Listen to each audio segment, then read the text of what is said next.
Disclaimer: the following video contains spoilers for Deltarune chapters 1 through 4, as well as Undertale. That being said, you did click on a Deltarune Theory video, so I can only assume that you don't care. Of all the mysteries which were either introduced or had more light shed on them in chapters 3 and 4 of Deltarune, one which I've seen surprisingly little discussion about is Asgore's backstory. Despite all the, attention the fandom's given him lately, most of the discussion about Asgore's role in the story has been limited to speculation as to what he's going to do in Chapter 5, not about his past. I think a large part of the reason for this is that most players, especially those paying attention to all the hidden lore and details, have already come to the same conclusion. In Chapter 2, you can read that Asgore was removed from the Force after doing something. Applying the principle of Chekhov's gun, it's easy to surmise that this something is the same something that caused Asgore and Toriel's divorce. It's not a huge leap to then connect this to the disappearance of December Holiday. If this is your first foray into Deltarune theories, you may not know who December even is, or what her significance to the story is, but the SparkNotes version is that December, aka Des Holiday, was Noelle's older sister, owner of this room, who went missing an undisclosed amount of time before the beginning of the game, and whose disappearance seems to be involved in some of the more esoteric, gaster-pilled elements of Deltarune's story. Additionally, and based on a not insignificant amount of evidence, Des, or some version of Des, is the most likely candidate to be the Roaring Knight's true identity. If you want more information, I suggest you consult either the wiki or the dozens of other theory videos out there about Des. All that really matters for this video is how this pertains to Asgore, which is that it seems pretty likely that the disappearance happened while Asgore was still police chief, meaning that he would have been the one in charge of the investigation. It's long been assumed that his failure to solve the case was the aforementioned something that led to Asgore's downfall. The releases of chapters 3 and 4 only strengthened this idea, with the red string corkboard in his basement and the general attitude of Hometown towards Asgore proving that he is still investigating the case. On top of all this, Chapter 4 added a whole new dimension to Asgore's role in Deltarune, all thanks to these optional scenes in Noelle's house. While exploring the vents and trying not to get sniped by chalky milk, you can walk in on Asgore cleaning the bathroom, where he monologues to himself about how, now more than ever, he needs to concentrate, and that he has to go look again before walking out. He can then be found in the master bedroom, looking at another red string corkboard, where he casually name-drops the Black Shard and alludes to some kind of plan that he intends to enact that will prove that he was just trying to protect everyone. Based on the fact that Asgore has access to Carol's bedroom in the first place, and that he knows about the Black Shard, and the fact that Chapter 4 practically beats you over the head with foreshadowing that Asgore will be significant in Chapter 5, the conclusion is obvious. Asgore is working together with Carol to investigate Des's case, and in Chapter 5, Asgore will open a dark fountain in Flower King to prove that Des's disappearance was in some way supernatural to the rest of the town. Easy. Case closed, right?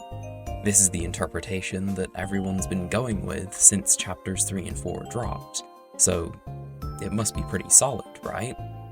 But is it really? You see, there are a number of holes with this theory that may not occur to you at first glance, which, when taken into consideration, completely shatter this interpretation. The first, which has been a problem even since before the new chapters came out, is why exactly Asgore was removed from the Force. Failing to solve a single case simply isn't a big enough screw-up to warrant being fired. Additionally, it's implied that the Dreemurr's divorce was a gradual process, not the result of a single incident. Beyond that, Asgore had to be fired by somebody, but the only person with more authority than the police chief would be the mayor, Carol. But if Carol thought that Asgore was so incompetent that she fired him, why would she then trust him to investigate the case now, when he doesn't have access to any of the manpower or resources that he would have had as police chief? Another issue with this interpretation is just the inherent danger of the Dark Worlds. Even ignoring the obvious mortal danger of the Roaring, the Titans, or the Night, the Fun Gang has been attacked, imprisoned, or otherwise injured several times on their adventures. In Undertale, Asgore's greatest regret was his declaration of war and the deaths of the fallen humans. However, he pushed through the guilt and self-loathing because the war gave his people hope. Considering this, it seems rather out of character for Asgore to open such a dangerous dark fountain at all, never mind one made with the express purpose of having those same people he was willing to sacrifice his humanity for in another universe fall in. This next issue may just be me imagining things, but the way Carol speaks to Asgore in this scene is not the way you would talk to someone you're investigating a cold case with, is it? In the very next scene, we get to see how Carol talks to her co-conspirators, and it's nowhere near as hostile as the way she talks to Asgore. Now, while all of these are reasons to doubt the accepted theory, I'm well aware that none of them quite amounts to shattering the interpretation as I previously alluded to. That is where my final piece of evidence comes into play. At first glance, the line, "I've got to go look again," lines up pretty well with the idea that Asgore and Carol are working together. I mean, he says, "I've got to go look again," and then the next thing we see him doing is looking at the corkboard and the black shard in Carol's bedroom. But to be honest, this isn't what I first thought upon reading this line. I didn't think he was saying he had to look at something. I thought he was saying that he had to go look for something. Unfortunately, the English language doesn't make a distinction between look as in observe and look as in search, so this line of thinking is a bit of a dead end. If only there was an official translation of Deltarune, personally overseen by Toby Fox himself, into a language where no such ambiguity exists. Let me make one thing clear here. I'm not Japanese, I don't speak Japanese, and I can't imagine I have any greater an understanding of the Japanese language than any of you. And so, while I have done more than the bare minimum of just chucking the line into Google Translate, if you do speak Japanese, I would greatly appreciate your input here. Anyways, this is the line in question. もう一度探そう The specific word we're looking for here is the verb. 探そう In the interest of thoroughness, I ran this word through several different Japanese dictionary sites, and each of them gave me pretty much the same answer. The word 探そう is the volitional form of the word 探す which means to search. From what I can tell, it means search the way you would a home or a drawer for something. It can be used to describe searching either for something that the speaker wants, such as if you were a burglar searching for valuables, or searching for something that the speaker has lost, like searching your own drawer for your keys. Unfortunately, the spelling that's used here seems to be usable in both contexts, but that's not really the important part. The important part is that Asgore is searching for something in the Holiday Mansion.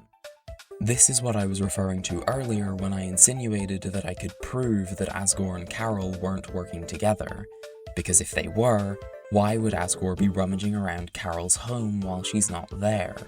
You could make the argument that they are working together, but Asgore is secretly betraying Carol by investigating behind her back, but to that I raise you my previous 3 points. But if Asgore isn't working with Carol, what is he doing? What is he searching for in Carol's home? What's with his corkboard? Why doesn't he attend church with the rest of the town? And what's the deal with all the foreshadowing about Asgore being important in Chapter 5? To me, the answer is obvious. We've had it backwards this whole time. Asgore was never working with Carol's conspiracy. He's been working against them.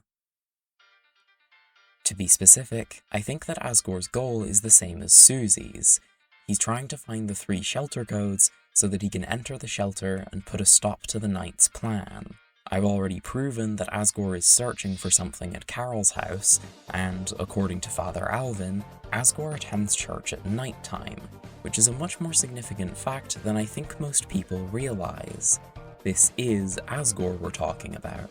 The fact that he's willing to pass up an opportunity to force an interaction with Toriel means that whatever it is he's doing in the church at night, it must be pretty important.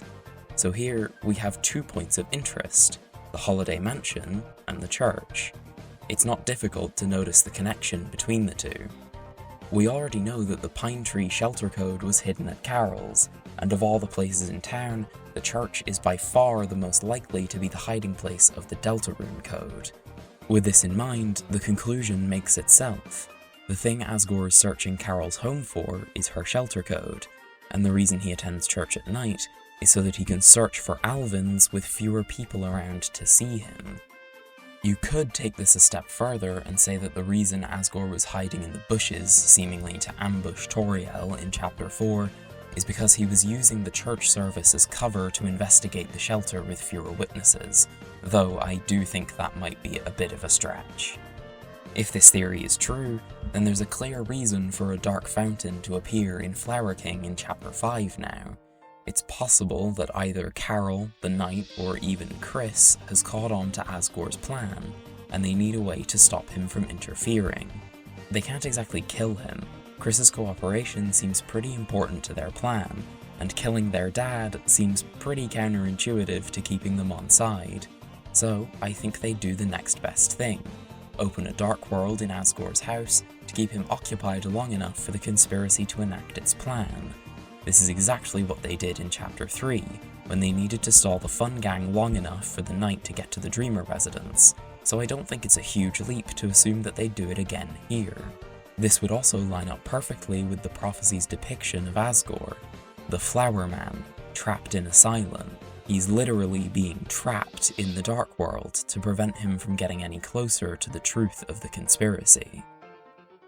With all this said, there are still a few key questions left unanswered. Why did Asgore's life fall apart in the first place? Why does he have a black shard? And how exactly is opening the shelter going to prove that he was just trying to protect everyone? Well, if you're willing to get speculative with me, I believe I can provide a theory which can answer all of those questions, and more. Earlier, I mentioned that it's long been assumed that Asgore's downfall was the result of his failure to solve Dessa's disappearance, and while I don't think that is exactly the case, like I said, failing to solve one case just isn't a big enough screw-up for any of this to happen, I do think that the disappearance is the root cause. The way the townsfolk talk about Asgore leads me to believe that his failure to solve the case led him to become obsessed.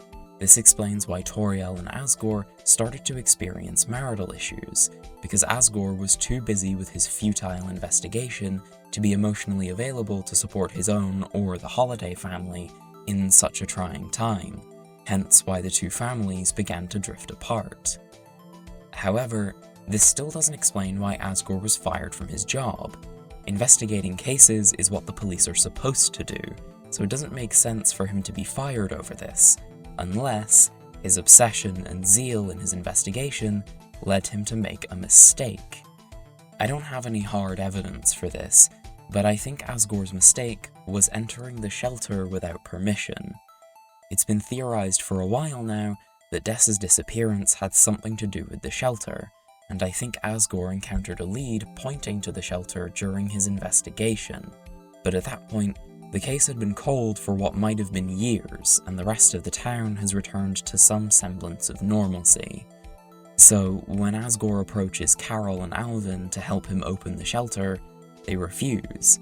As far as they're concerned, Asgore is picking at an old wound that's just started to heal. But Asgore is determined.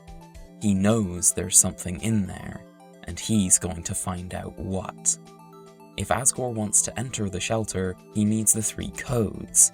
He already has one, since he's police chief, but Carol and Alvin won't give him access to the other 2. So how does he get access? He goes through the 2 people closest to Carol and Alvin. We already know that Asgore is very good friends with Rudy, and I think it's likely he also would have been close with Gerson. The 2 of them are close in Undertale's universe, and as Toriel's co-worker, Gerson would have had plenty of chances to befriend Asgore. The Dreemurr family even has a signed copy of one of his books. On top of that, Gerson and Rudy both seem to be more the risk-taking type than Alvin and Carol, so when approached to help a close friend follow up on a lead, I can see both of them agreeing to help more easily. So, each of them inputs their respective code, and they enter the shelter together.